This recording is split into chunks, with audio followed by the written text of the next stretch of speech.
Tell me about the rights that they've acquired from the artist. If the right is a work for hire, it's a different right than if it's a purchase of a copyright. Yeah, that's a really good distinction. Typically, the record company they're going to do two things. They want the publishing. They want their publishing arm to get the publishing, and they're going to negotiate on that. But they're not going to give it to you until you asked for it. And hopefully you keep your publishing, and there are a lot of good reasons to do that. And the second thing they're going to do is you're going to enter into, if you're the artist, into an employment contract. And it's called a royalty artist agreement, but you work for the record company.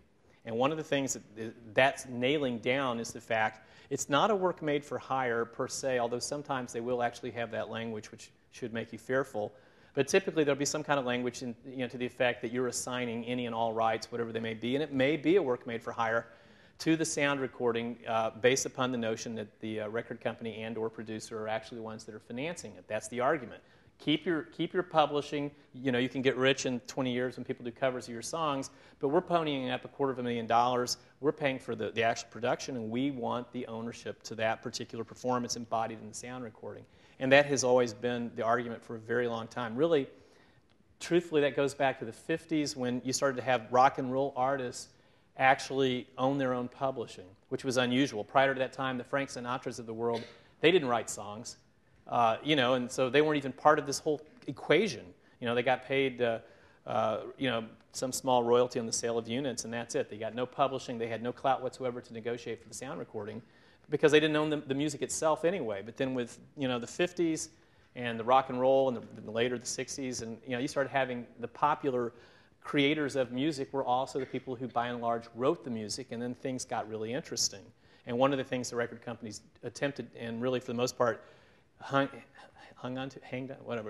kept for themselves, was ownership of these sound recordings, for which they would not receive performance royalties in the traditional United States, venues for performance, including radio and such.